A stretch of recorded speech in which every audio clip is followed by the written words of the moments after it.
Hi guys, so good morning and welcome back to my magical world. It's me, Frostbite. Ayan. So, you're back and I'm back guys. Actually, I was filming yesterday um, at my friend's house, but unfortunately, I wasn't able to saved it because my storage is full. So, ayan, I'm going to undo our reading sesh. Okay, so we really have to finish this just because. So it's 11:01 in the AM. You know we have to track things, diba? I told you na many times.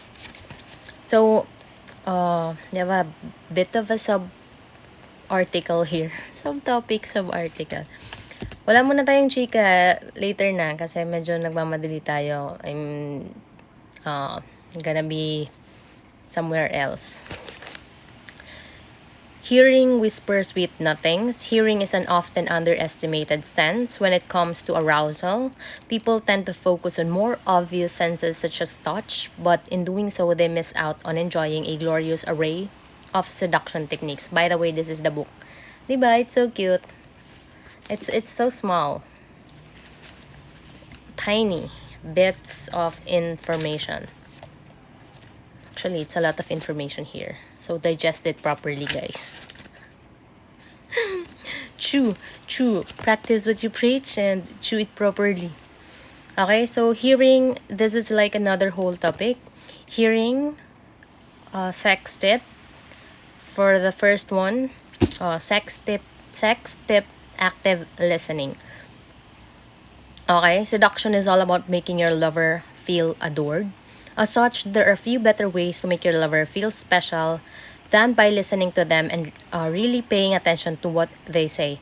By giving your lover your undivided attention, you're showing that you really care about their thoughts, emotions, opinions, and dilemmas. Even though people, men especially, won't necessarily say that they crave attention, everyone does. So, lending an ear will make the two of you feel that much more connected. So, it's really important to be a listener in a world where there is so much noise, diba? From left and right, every day on a daily basis, you'll be hearing rants, complaints, and mumbles of humans.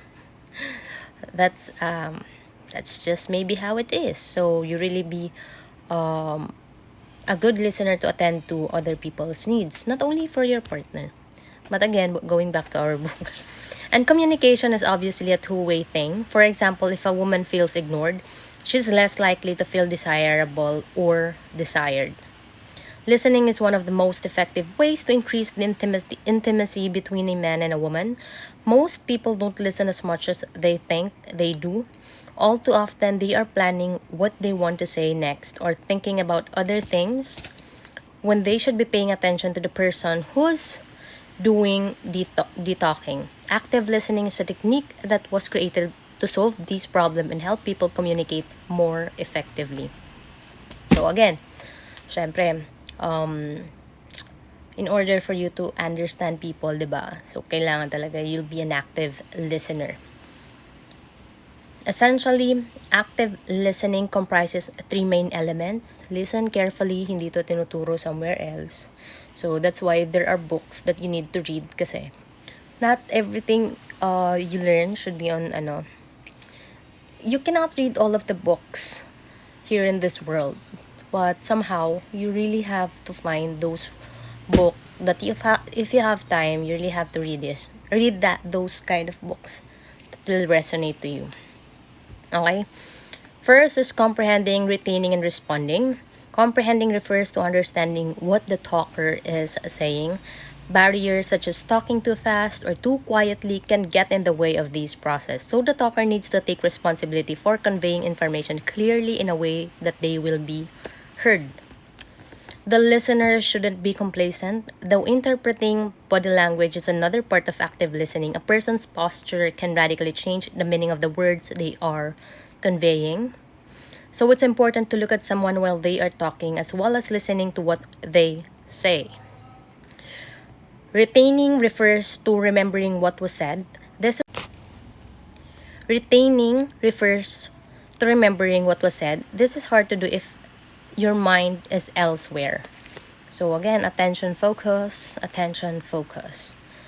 Like you guys, you can't do, but if you're a multitasker and you're good at it, that is okay, right? So but if you can't really you're not trained or your nature is not like that, you really have to be focusing on what is someone what are the words someone is saying. Tama ba? Basta ganun guys, you know na. Hinihingal ako, I need water. Di pa ako guys nag-water for the whole morning. Ayan. So active listening helps the listener focus on what's being said and move into stage 3, responding as the listener has to paraphrase what the talker has said once they finish speaking. For example, you feel that you've been doing the washing up more than I have, or more erotically. You would like me to spend longer kissing your neck. The listener can also focus on the speaker's emotions. For example, you may seem to feel frustrated that I don't spend enough time on foreplay. Or you feel happy when I kiss you for hours. Ayan. So, some of these, there are common blocks to active listening. Again, ito yung mga blockages, ha? Listen carefully. First is egocentricity. Yan, madami nito guys. Everywhere, elsewhere, somewhere, down there, beside you. Ayan. Egocentricity, all too often, people are waiting for a chance to talk about their own feelings or beliefs. One person will say, I wish we kissed more. And the other will respond, I wish you'd give me more oral sex. This can make the person feel ignored as their comments aren't being acknowledged. Moving from me-oriented to we-oriented. Conversation makes for much happier relationships and sex lives. Responding to I wish we kissed more. What I can understand, you'd like to kiss more. What is that you most love about it? Makes the conversation stick with your partner and they will feel more cherished. Again, it's like steering the sauce of a certain topic so you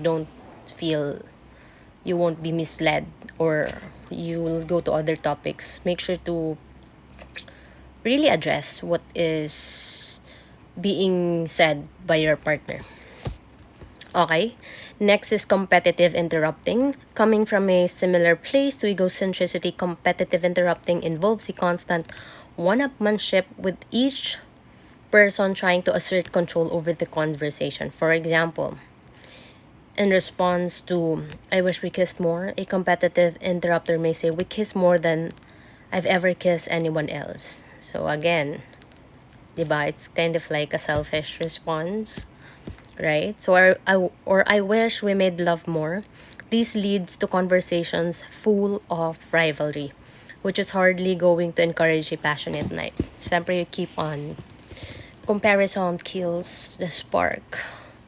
Yan guys, right? So, again, careful on how you deliver your words with your partner. It's really up to you how you are going to have a deeper, meaningful, intimate conversation, actions, relationship. Basta guys, alam nyo na yun. Next is pseudo-listening. This happens when people tune out, ostensibly listening but actually simply wearing a polite face and smiling and nodding. If you are not in the mood to listen, tell your partner rather than pseudo-listening, as otherwise it's all too easy to get into an I told you, I hate it when you touch me there. No, you didn't. Trap. So, yun. Wait lang guys. Let's end it there na. Okay, so natapos na tayo sa page 70. Okay, thank you guys for listening. Thank you for helping me make this world a better place for all of us and for the future generation. I will see you again.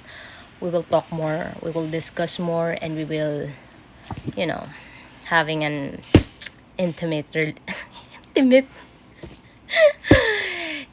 ano, tawag dito? Interaction. Yan, sige na guys, bye. Bye.